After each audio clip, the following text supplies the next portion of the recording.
But Robin Hood's followers took it less lightly. They suddenly stepped from their hiding places behind their trees and aimed their bows at the man who had knocked their beloved leader into the water. There were nearly 40 men, all dressed cleverly in green, so that they were utterly invisible behind the bushes.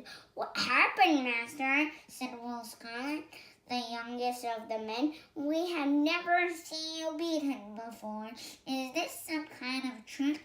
"No, no trick at all. This sturdy fellow walloped me, and I tumbled into the water," Robin Hood said, laughing. "Then he shall get a ducking and beating himself," said Will Scarlet. He angrily came forward, followed by half a dozen men eager to carry out his threat. But Robin Hood ordered his men back. "No," he said, "it was a fair fight, and he won. He is a brave and hardy, and I would like him in our band. Will you join us?" he asked the confused stranger.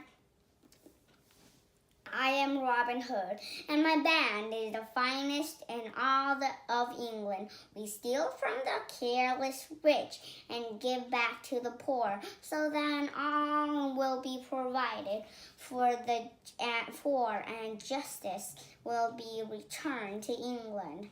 Most men would have trembled at hearing the name Robin Hood, for the Lord always described Robin as a cruel and fierce outlaw. Outlaw, I told you before, it is a law. Outlaw, but John Little was afraid of no man. "Why should I join your band and honorably if I'm a better fighter than the leader?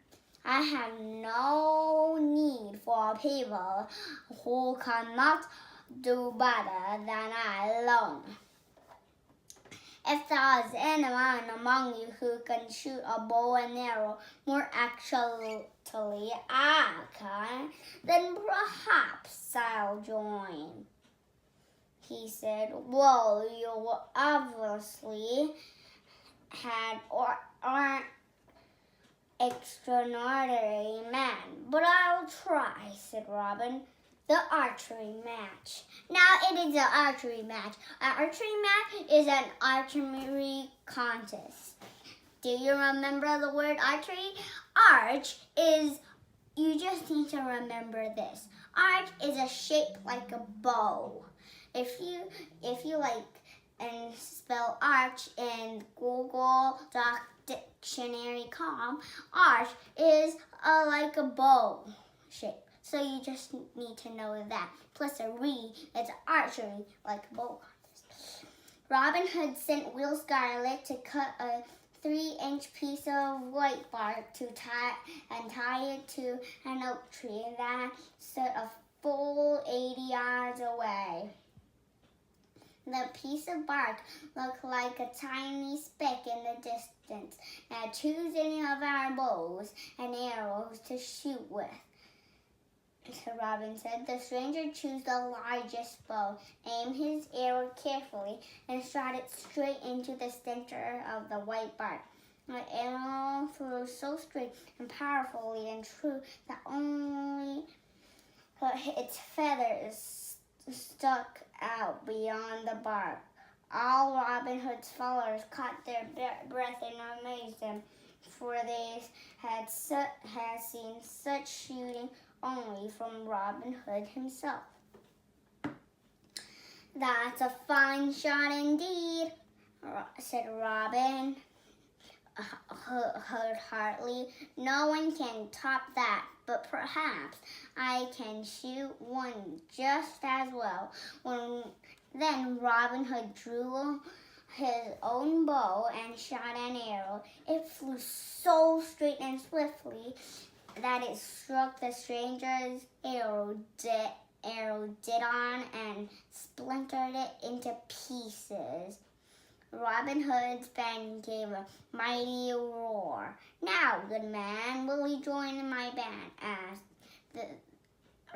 asked Robin Hood with a smile. The stranger saw that he had met his match and immediately declared his allegiance. "With all my heart," he answered. Little John.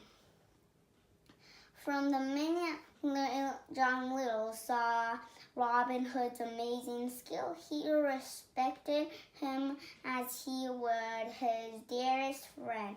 Since John had never been beaten before, he knew that it took a special man to outdo him. "What's your name?" asked Will Scarlet.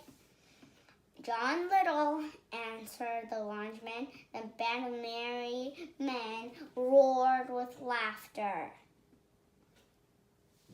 "I don't like that name," chuckled young Will, "for it doesn't fully describe how small and punny you are. Instead, we shall call you Little John." And so they had a big feast to celebrate Little John's entrance into the group. From that day on, Little John was Robin Hood's second in command. No one argued with the choice because John was clearly the strongest and best skilled of them all. Next to Robin, Little John served Robin's cause faithfully for many years, and his love and respect with Robin grew with each passing year. Glossary. Today, I read the book for you. Have a nice time enjoying my book, and bye-bye!